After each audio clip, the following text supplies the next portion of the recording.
Good morning. Good morning. Hope everyone's having a good start to the day.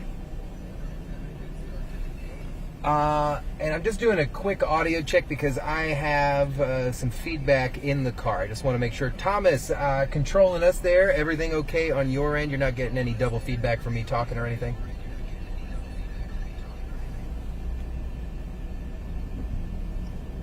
All right, so there is an echo, guys. I'm going to just fix that, and I'm going to fly blind here because I don't have my other headset, so we're good to go. No big deal. We are talking this morning. First, you guys need to see me. Good morning, guys. On patrol this morning, super basic. Today's just a nice drive. Get back into the swing of things as I head down to a local city because I've got to shoot some stuff. But we're going to talk about some things. Driver safety education programs. It's pretty obvious at this point if you drive around anywhere in Central Florida that there is a lack of driver education, or maybe it's a lack of choice. I don't know. But if you have any type of age on you, any type of experience on you, that is the nice way of me saying you're a little older, maybe like me, late 30s.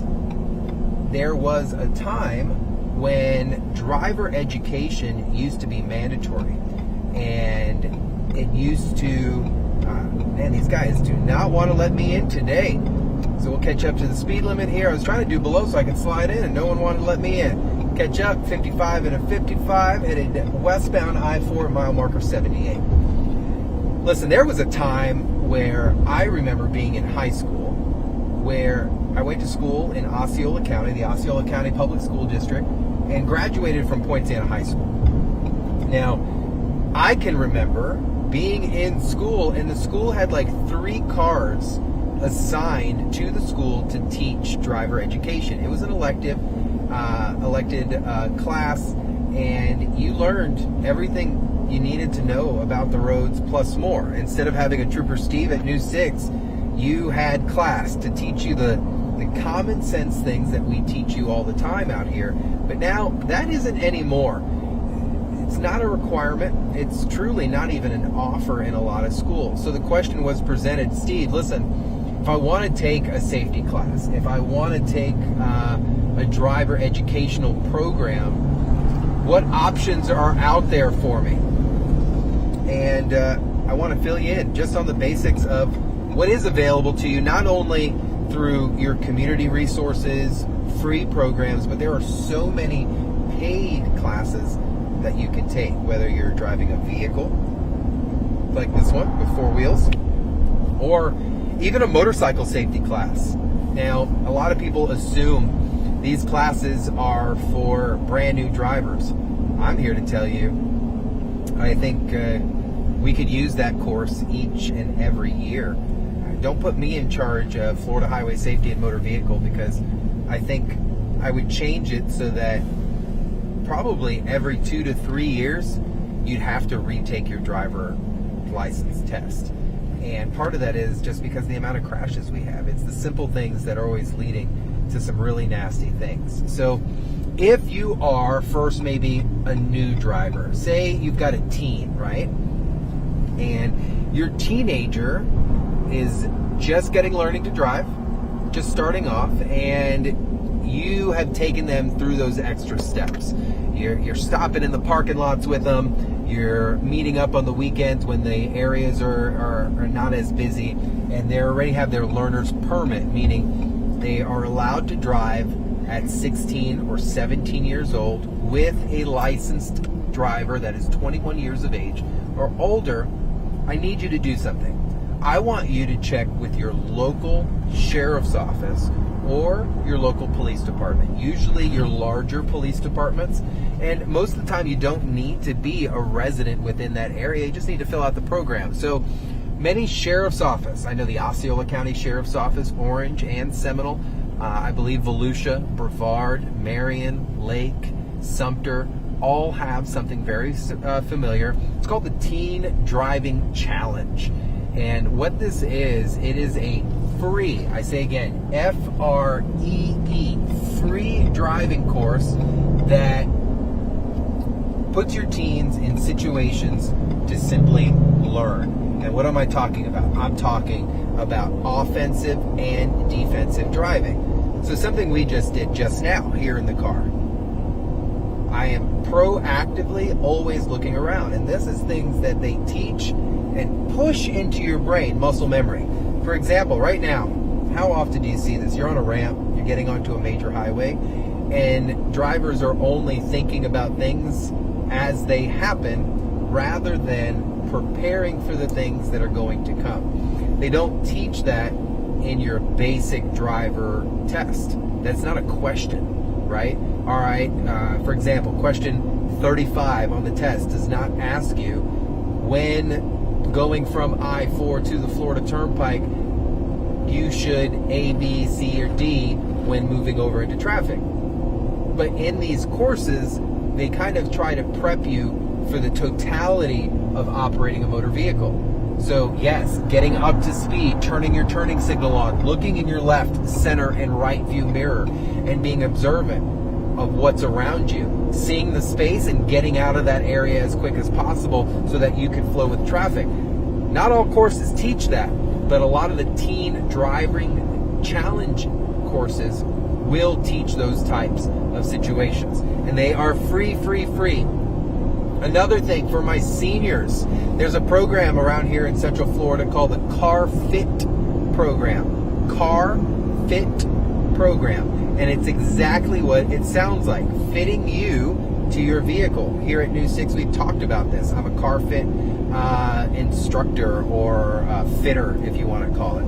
And these are for our, what I like to call our experienced drivers.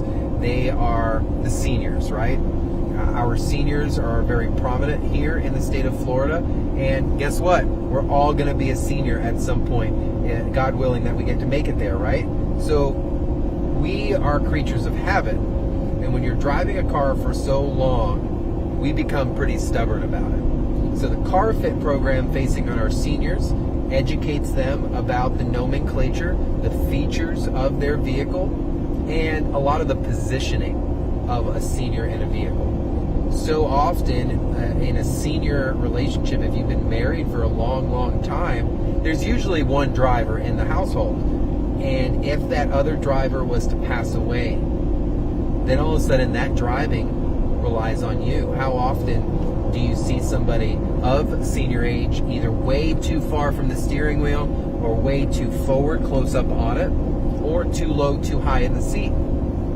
And this is just because a lot of times we don't want to adjust the seating because it brings back good memories of somebody. And you might be scratching your head going, really, Steve? No, this is true. There's studies that are done on this.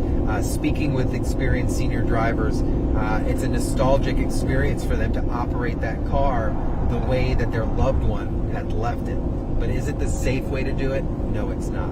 So their CarFit program allows drivers to learn, hey, the seatbelt needs to be a certain area. You need to have your top of your steering wheel in a place that doesn't hurt you, but so you can visibly see, and you want that seat adjusted. We also focus heavily on mirror placement because how often, I bet you if you get in your car today and you just go sit in your car after this stream and you sit in the driver's seat of your car, how much of your vehicle can you see from your side view mirrors? I bet you if a lot of you went outside right now, it'd be too much of your car. Why do you need to see your vehicle when you're looking for the side of the car?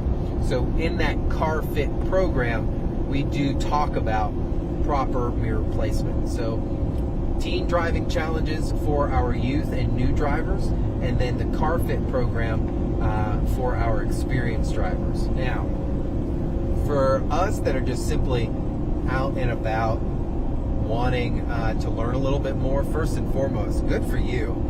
I only get to meet and hear from the people who want to do the right things through email or Facebook or Instagram when you guys message me. I can tell you right now, I've never met a person in person out here that have been like, yo, Steve, I got an Ask Trooper Steve for you. Where can I learn how to drive better? Never happens in person, but I appreciate you guys sending me the messages. So one or two ways that you can go about this. First, Florida Highway Safety and Motor Vehicle has a link on their page of a large list of driver safety education classes. However, they're going to cost you some money.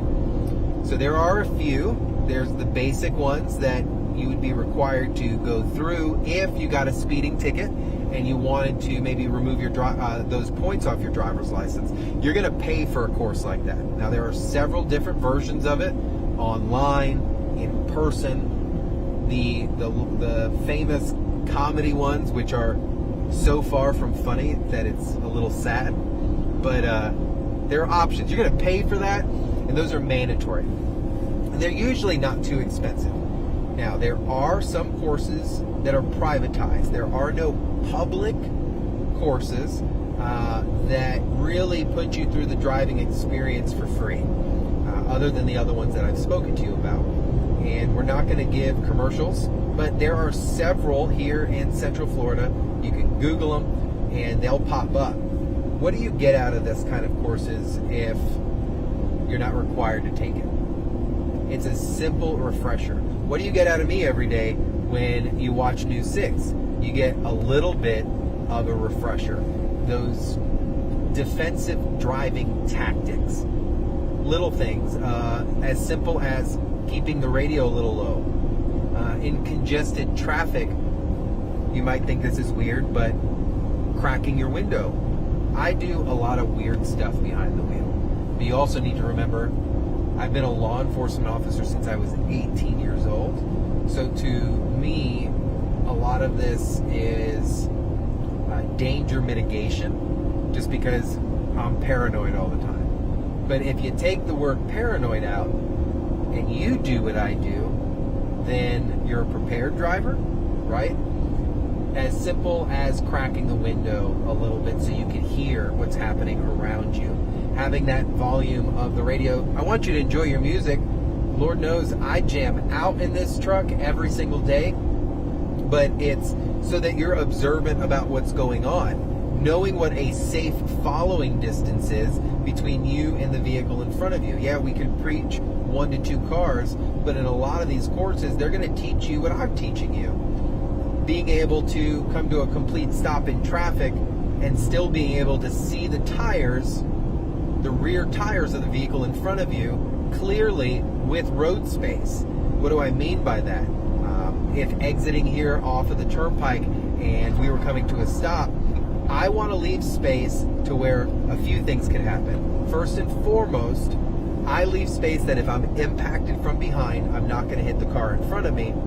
And Paranoid Steve or Prepared You, I leave enough space that if something was to occur in that traffic situation, I can bail out. Meaning, someone approached my vehicle and I felt uncomfortable, I could hit the shoulder and I can get out of there.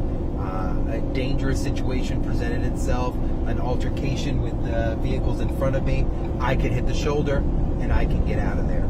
There are so many things that these courses offer that are not in a tangible Florida statute. Florida statute gives you the rules, gives you the regulations, the enforcement and the consequence that occurs when you don't do things right. Taking a course, that's a lot of construction northbound right now. A nice little FDOT convoy. But these court, man, you saw that speeder in that black car? That Chevy flying. I'm doing 72 to 70. Why? Because I don't need my boss or Jeff Seeger's yelling at me. So you're going to get more than anything that you'll be able to find when it comes to rules. So encouraging your youthful child, or me encouraging you as a parent, if you have someone new hitting the road, please reach out to your local law enforcement, because they have courses. Even if they don't advertise them, every agency gets grants if they want them to put on stuff like this and fund it. The Teen Driving Challenge is a grant-funded program from the state. So it's not your taxpayer dollar pulling a unit off the road in order to teach your kid. It is funds intended to educate. So that's really good. If you're older, what do we talk about? We talked about CarFit, an amazing program all throughout Central Florida. And I understand driving is an extremely personal thing. It's something that we try to hold on to for as long as possible. But when we're able to humble ourselves to educate from other resources, whether it be a private entity or someone saying, listen, Steve, you're older, your normal faculties of your body aren't the same, we need to reposition you in your vehicle. Be open to things like that, because it's only going to make you a better driver. And then if you're in that middle range, there are other opportunities out there, but most of them are going to be you're paid for, your private entities and stuff like that. A lot of, I know there's like 123 Driving here, there's Central Florida Driving Institute, plus motorcycle safety classes. There is a retired Kissimmee police chief. She runs a motorcycle safety course down here, and you'll learn a lot from that. So being proactive is part of the game. I really can respect anybody who wants to go and maybe learn a few extra things. But it almost gives me the idea that maybe here at New 6, we need to offer a Trooper Steve standard 30-minute one-on-one driving course, and once a month take a viewer, a teenager, and show them, come up with maybe the new six points to driving, and we start something here. I think that's a great idea, to where we have the standard, the checklist, and you can say, I got results and went through the Trooper Steve driver education course. I'm getting an idea out of this here, and I know my producer Thomas is like, oh no, Steve, more work for all of us, but I think it could be really cool. So listen, we are getting ready to exit off here on the Florida Turnpike, and today was simple. What did we spend? 18, 19 minutes talking about proactive driver safety. The stuff is available if you want it, and that's the thing. If you're saying to yourself, man, I wonder if this is available, it is, and go do it. You'll learn something from that. You will re-educate yourself, and it's going to make you a better driver. You're not going to learn everything from the Florida Handbook. I'm here to tell you, you will not learn everything from the Florida Handbook. You're not going to learn everything from me or from just one class, but understanding that there is so much more to driving than just the rules. There's the proactive behavior. There's the reactive. Can't avoid a crash and cause a crash and things like that. I do have, this guy's a little sneaky, unmarked Durango behind me from the Osceola County Sheriff's Office. They have a big traffic unit down here. You do not want to get stopped by him. There are a few ways to pinpoint an unmarked unit, and guess what? I'm not going to tell you how. So guys, I appreciate you joining me today. Nice stream, super simple. We have an amazing stream tomorrow, so I need you to set your clocks for 10 a.m. tomorrow, as I will be with Claremont Police Chief Broadway, a historic guy, the first black police chief in the city of Claremont, and he also happens to be a just amazingly respected individual throughout the community. We know Lake County's going through a lot, and they have offered so much to that area. Oh, look, there goes Durrell right there. He doesn't even see my truck as he goes by. All right, guys, you have an amazing day. Drive safely. You're not going to want to miss News 6 throughout the week. A lot of educational stories coming through about traffic safety. We'll get back to school next week. So please, wow, bad lane change, clown. Have a great day, guys. Love you. Be safe.